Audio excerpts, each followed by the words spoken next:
रहीम अल्लाहुम्मा सल्ली अला सय्यिदिना मुहम्मद। अस्सलाम वालेकुम स्टूडेंट्स, कैसे हैं आप सब? ठीक है, चैप्टर नंबर 1 आपका कंप्लीट हो गया है।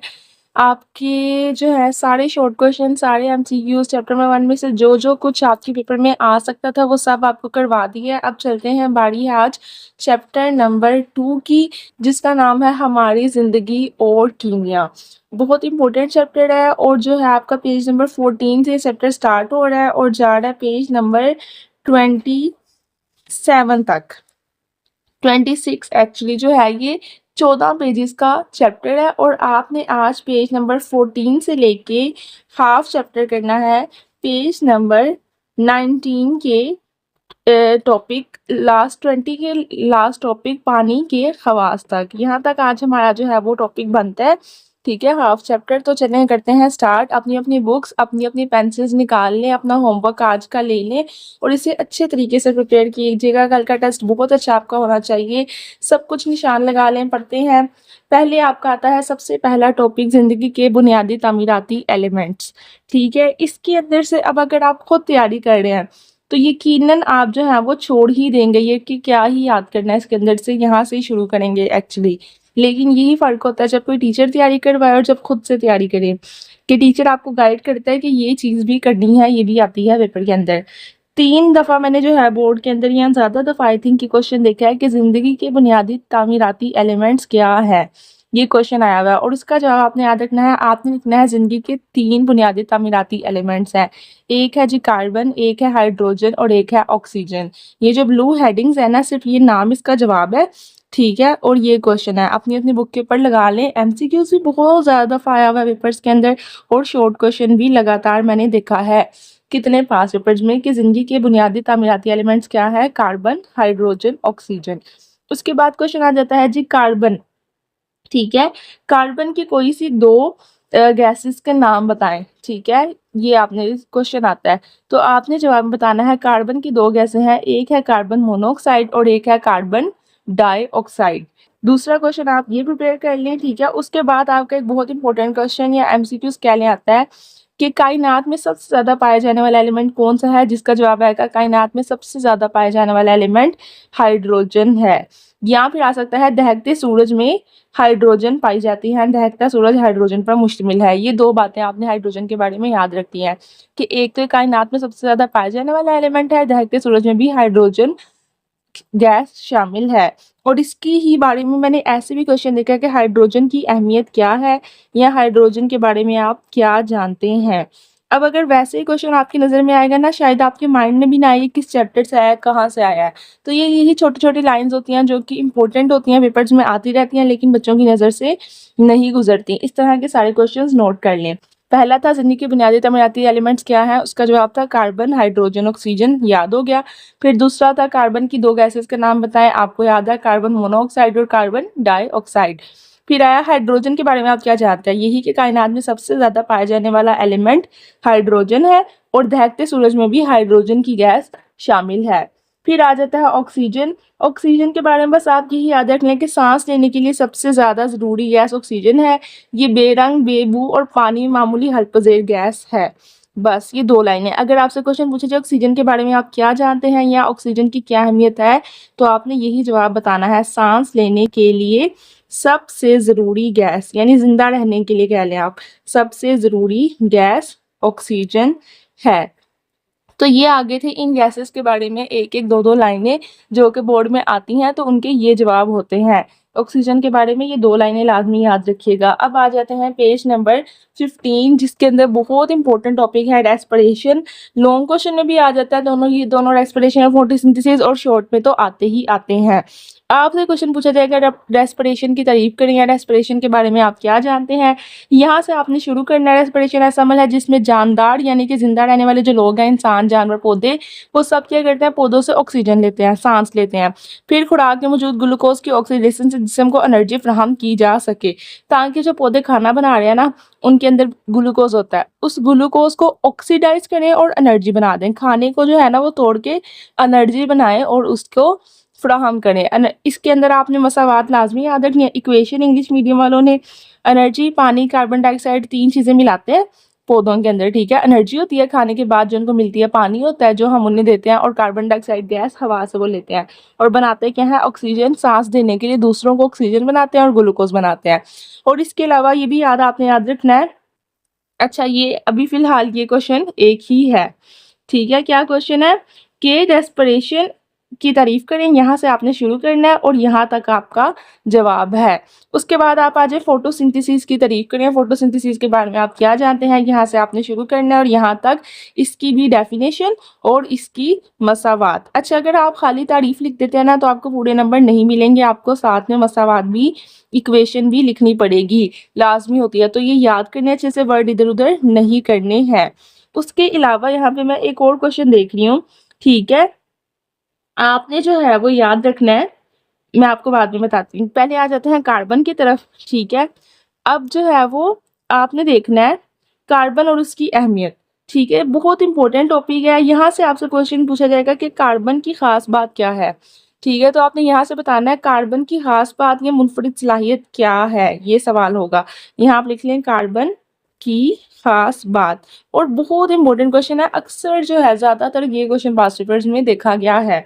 कार्बन की एक मुनफरिद सलाहियत है कि कार्बन के एटम एक दूसरे के साथ मिलकर, यानी एक कार्बन है ना, एक और कार्बन है, एक और कार्बन है, एक और कार्बन, ये सब आपस में मिल जाते हैं और एक चेन बनाते हैं, ठीक है, लंबी जंजीर वाली और गोल हलकों वाली। कार्बन के एटम, ये एटम्स हैं अलग-अलग, एक दूसरे के साथ मिलकर गोल हलकों वाली और एक लंबी जंजीर वाली चेन बनाते हैं। ये कार्बन की मुनफरिद सलाहियत है, ठीक है। और कंपाउंड बन जाते हैं, ये फिर एक कंपाउंड बन गया ना, मैंने ज्यादा कार्बन एक साथ मिलाए और ये एक कंपाउंड बन गया। तो ये आपने कार्बन के हवाले से ही बात याद रखनी है कि कार्बन की अहमियत भी यही है, कार्बन की खास बात भी यही है और कार्बन की मुनफरिद सलाहियत भी यही है। 3 तरह से सवाल पूछा जाएगा, जवाब इसका एक ही होगा। यही जवाब कि कार्बन के एटम एक दूसरे के साथ मिलकर लंबी चेन वाले और गोल हलकों वाले कंपाउंड बनाते हैं, ठीक है। उसके बाद आ जाते हैं यहाँ पे कार्बन की एलोट्रोपिक फॉर्म्स, पेज नंबर 16 के ऊपर। यहाँ से बहुत ज़्यादा, मेरा ख्याल है बोर्ड में कोई 25 टाइम्स मैंने क्वेश्चन देखा है, अलग अलग बोर्ड में ये सवाल आया है, कभी लाहौर में कभी गुजरावाला में, ठीक है। वो सवाल ये कार्बन की एलोट्रोपिक फॉर्म्स क्या है, तो आपने बताना है कार्बन मुख्तलिफ हालतों में पाई जाती है जो तभी खसूसियात के लिहाज से एक दूसरे से मुख्तलिफ हैं। जब कोई एक एलिमेंट एक से ज़्यादा स्टेट्स में, एक से ज़्यादा, more than one, English medium वालों के लिए भी साथ साथ गाइड कर दो ना, एक से ज्यादा मुख्तलिफ तभी हालतों में पाया जाता है तो इस अमल को एलोट्रोपी कहते हैं। ऐसी मुख्तलिफ तभी हालतों को एलोट्रोपिक फॉर्म्स कहा जाता है। इसकी मिसाल भी याद करिए, डायमंड, ग्रेफाइट और बिकीबोल्स। 3 चीजें हैं, डायमंड, ग्रेफाइट और बिकीबोल्स, ये तीनों चीजें जो दुनिया में पाई जाती है ना, ये एक ही है, कार्बन ही है, लेकिन उसकी अलग अलग शक्लें हैं, अलग अलग फॉर्म्स हैं, ठीक है। तो यहाँ से यहाँ तक तारीफ और यहाँ से यहाँ तक उसकी मिसाल एग्जाम्पल के साथ। इसका सवाल 3 तरह से पूछा जाएगा। एक तो यही पूछा जाएगा कार्बन की एलोट्रोपिक फॉर्म्स क्या है, या फिर आपसे लाजमी जो है वो पूछा जाता है एलोट्रोपी के बारे में आप क्या जानते हैं, एलोट्रोपी क्या है, ठीक है। तो एलोट्रोपी भी इसी का सवाल है। दोनों में से जो भी सवाल आए आपने यही जवाब लिखना है। ये एलोट्रोपी के आगे भी आप क्वेश्चन मार्क लगा लें, आपको पता चल जाए कि ये भी सवाल है। उसके बाद आ जाते हैं हीरा की तरफ, ठीक है। हीरा भी बहुत इंपॉर्टेंट चीज़ है, ठीक है। हीरे के बारे में आप क्या जानते हैं, हीरा कैसे बनता है, ये आपके पेपर में ज़्यादा क्वेश्चन ऐसे पूछते हैं कि हीरा कैसे बनता है। तो आपने बताना है हीरा जो है वो कार्बन है, असल में वो कार्बन होता है, उसकी एक शक्ल होता है, ये बेरंग है, इसका रंग नहीं होता, शफाफ है, क्रिस्टल हालत है, यानी क्रिस्टल जैसे सख्त मेटल होता है ना, उस तरह की हालत है। ज़मीन की गहराइयों में बहुत ज़्यादा, ज़मीन के अंदर खुदाई करते जाओ बहुत ज़्यादा, जहाँ पे हरारत होती है ना, गर्मी, वहां पे होता है और दबाव होता है, दबाव की वजह से बनता है। और ये कायनात में सख्त तरीन शय है, सबसे ज्यादा सख्त जो है ना कायनात में हीरा के, टूटता नहीं है कभी भी, ठीक है। ये यहाँ से यहाँ तक हीरा कैसे बनता है इसका जवाब हो गया। उसके बाद आ जाते हैं ग्रेफाइट की तरफ। ग्रेफाइट क्या है जी, इसका आपने जवाब बताना है। सवाल ये है ग्रेफाइट के बारे में आप क्या जानते हैं, यहाँ ग्रेफाइट क्या है। ये भी कार्बन की कलमी हालत है, ठीक है। ये कोयले को गर्म करने से हासिल किया जाता है, ये भी कार्बन है लेकिन उसकी कलमी हालत है, ठीक है। एक हालत होती है ना कि इसको इस तरह काट के बनाया जाए, ठीक है, पेंसिल्स की तरह, वो कलमी हालत है। ये एक नरम से ठोस है जिसकी, अच्छा अब आपसे पूछाएगा ग्रेफाइट की खसूसियात बताएं, जो ज्यादा क्वेश्चन इंपॉर्टेंट है, इसके अंदर सवाल ऐसे पूछेंगे ग्रेफाइट की खसूसियात बताएं। तो आपको ऐसे जवाब लिखना है, ग्रेफाइट चमकदार की सतह चमकदार और छूने पर फिसलन महसूस होती है। कि ग्रेफाइट जो है ना ये देखने में इसमें चमक होती है और अगर इसको हाथ लगाओगे तो ऐसा लगेगा जैसे फिसल रहा है। और खुश्क सेल के इलेक्ट्रोड लेड पेंसिल, ये लेड पेंसिल जो मैंने पकड़ी हुई है ना ये लेड पेंसिल है, ये ग्रेफाइट से बनती है, ये ग्रेफाइट है, ठीक है। और बतौर लुब्रिकेंट और रंग साजी में इस्तेमाल होता है, यानी रंग करने हो ना दीवार पे तब भी इस्तेमाल होता है, लुब्रिकेंट के तौर पर भी इस्तेमाल होता है, लेड सेल भी। और खुश्क सेल के इलेक्ट्रोड यानी जो यूपीएस की बैटरी होती है ना उनके अंदर खुश्क सेल के इलेक्ट्रोड होते हैं, उनके अंदर भी इस्तेमाल होता है ग्रेफाइट। तो ये दो खसूसियात हैं या ये दो अहमियत है। खसूसियात आपने अलहदा से दोनों लाजमी याद रखनी है, बहुत इंपॉर्टेंट। उसके बाद आ जाते हैं बिकी बोल्स की तरफ। बिकी बोल्स में से ये कार्बन की तीसरी एलोट्रोपिक फॉर्म है जो कुदरती तौर पर पाई जाती है। बिकी बोल्स बतौर सेमीकंडक्टर और लुब्रिकेंट्स इस्तेमाल होते हैं। बिकी बॉल्स भी कार्बन की फॉर्म है और ये किस लिए इस्तेमाल होते हैं, सेमीकंडक्टर के तौर पे और लुब्रिकेंट्स के तौर पर इस्तेमाल होते हैं। सेमीकंडक्टर ना बिजली की चीज़ों के नाम होते हैं, ठीक है, आपने याद रखना। फिलहाल आपके लिए इन्फॉर्मेशन काफ़ी है। अब आपको मेरा मशवरा ये है कि अगर आप यहाँ से शुरू करें कार्बन और उसकी अहमियत, तो तकरीबन हर लाइन में से हर टॉपिक में से तो आपके शॉर्ट क्वेश्चन पढ़ने हैं जो इंपॉर्टेंट है, पेपर के अंदर आते हैं।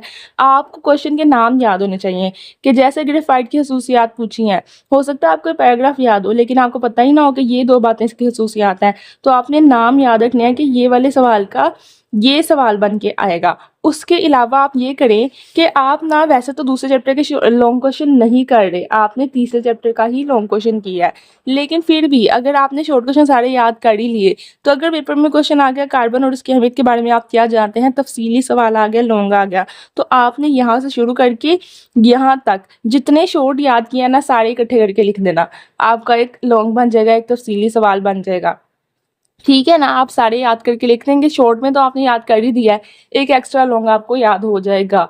वैसे आप पूरे लॉन्ग नहीं याद करें चैप्टर के, ये हमने स्किप किया है, हमने चैप्टर जो है वो रखे हैं 3, 4 और 5 लॉन्ग क्वेश्चन के लिए, लेकिन अगर आप ये भी एक्स्ट्रा आपको याद हो जाए तो अच्छी बात ही है। उसके बाद आगे कार्बन की एलोट्रोपिक फॉर्म्स के नाम बताएं, ये सवाल है, कार्बन की एलोट्रोपिक फॉर्म्स के नाम बताएं, और ये बहुत ज़्यादा आना है, इस दफ़ा भी आएगा ही आएगा। तो दो नाम है, चारकोल और सूट, आपने याद रखना ये कार्बन की एलोट्रोपिक फॉर्म्स के नाम है, ठीक है, क्या है, चारकोल और सूट्स। उसके बाद है कार्बन की नॉन एलोट्रोपिक फॉर्म्स कैसे हासिल की जाती हैं, ठीक है, कार्बन की नॉन एलोट्रोपिक शक्ल कैसे हासिल की जाती है, उसका जवाब यहाँ से आपने शुरू करना है, ठीक है, और यहाँ तक लिखना है। कोल को तकरीबन 1300 टेम्परेचर पर हवा की गैर मौजूदगी में जलाने से हासिल की जाती हैं। कार्बन की नॉन एलोट्रोपिक फॉर्म अगर हमेशा ही हो कैसे मिलेंगी, कोयला होता ना कोल, उसको लेंगे, 1300 डिग्री का टेम्परेचर रखेंगे और हवा ना हो वहाँ पे, ऐसी जगह पे हवा की गैर मौजूदगी में जला देंगे, आग लगाएंगे, फिर हमें कार्बन की नॉन एलोट्रोपिक फॉर्म मिल जाएगी। और ये भी क्वेश्चन पेपर के अंदर आता है, ठीक है, याद रखना है। उसके बाद आपसे ये भी पूछा जाएगा कार्बन की एलोट्रोपिक फॉर्म्स क्या है, तो आपने बताना है ये कुदरती तौर पर नहीं पाई जाती, इनको जानवरों की हड्डियों, नट शेल, शुगर, खून और कोल को ऑक्सीजन की महदूद मिकदार में जलाने से हासिल किया जाता है। अगर आपसे पूछे ना कार्बन की एलोट्रोपिक फॉर्म कैसे हासिल की जाती है, तो फिर आपने जो है ये वाला जवाब बताना है, यहाँ से यहाँ तक, ठीक है। और अगर आपसे पूछा जाए कार्बन की नॉन एलोट्रोपिक फॉर्म कैसे हासिल की जाती हैं, तो आपने यहाँ से यहाँ तक बताना है। दोनों क्वेश्चन पेपर में देखे गए हैं कि कार्बन की एलोट्रोपिक फॉर्म कैसे हासिल की जाती हैं और कार्बन की नॉन एलोट्रोपिक फॉर्म कैसे हासिल की जाती हैं।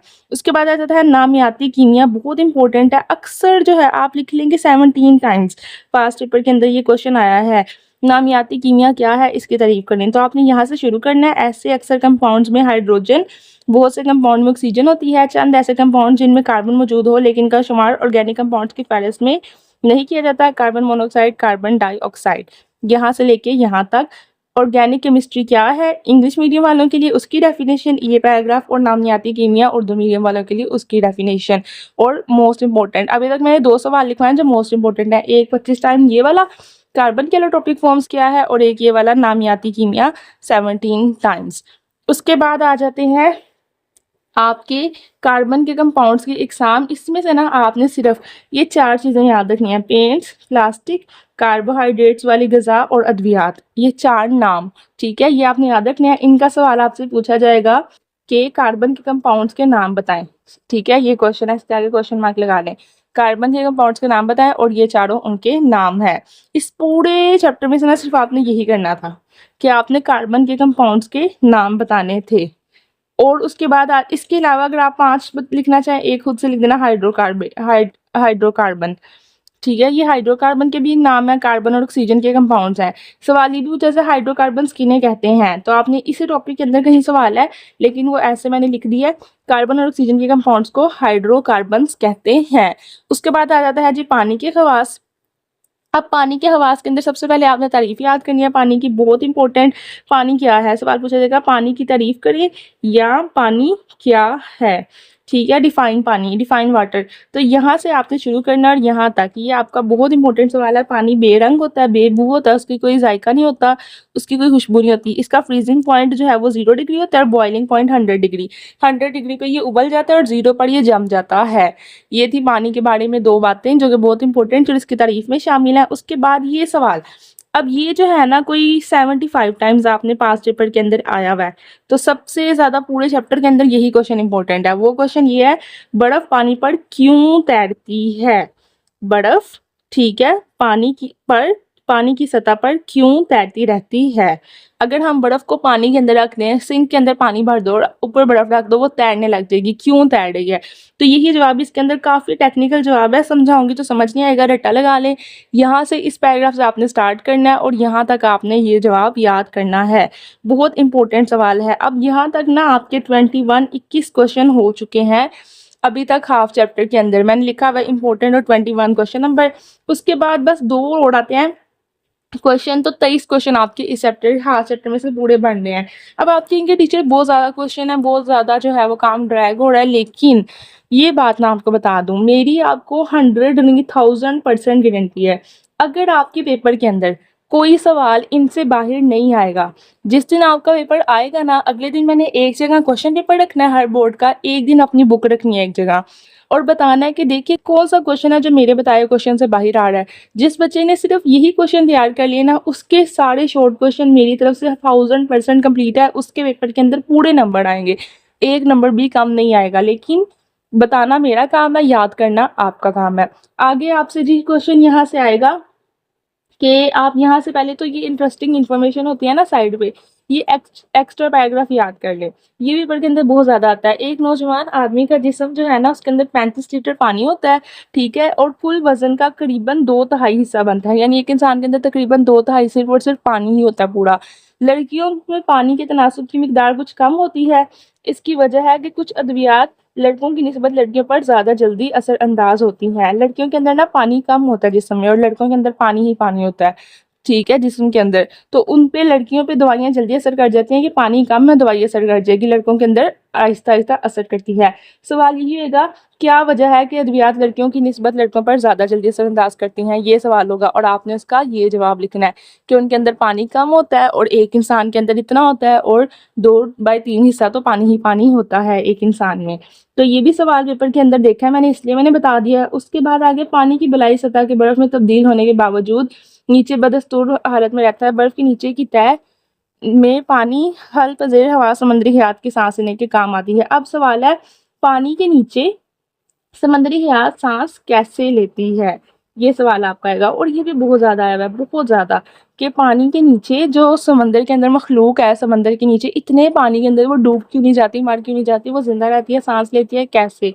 तो यही वजह है कि उसके अंदर जो नीचे सतह है वो बर्फ के तब्दील होने के बावजूद माया हालत में ही रहता है, यानी कि जमता नहीं पानी, तो इसलिए वो सांस ले सकते हैं। यहाँ से यहाँ तक ये था आपका लास्ट क्वेश्चन कि समुद्री हयात कैसे सांस लेती है, कैसे जिंदा रहती है। इंग्लिश मीडियम वालों के लिए होगा aquatic animals how live under water layer, ठीक है, एक्वेटिक एनिमल्स याद रखना है आपने इंग्लिश मीडियम वालों।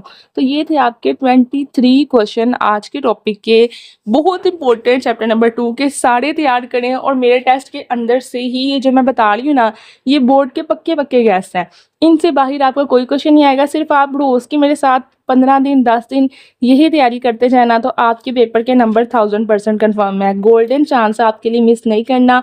पेपर के दिन बहुत कम है, सीरियस हो जाए, अच्छे से तैयारी करें। खुदा हाफिज। चैनल का नाम है गोहर हेल्पिंग हैंड, और सब्सक्राइब करें, लाइक करें और कमेंट लाजमी करें। खुदा हाफिज।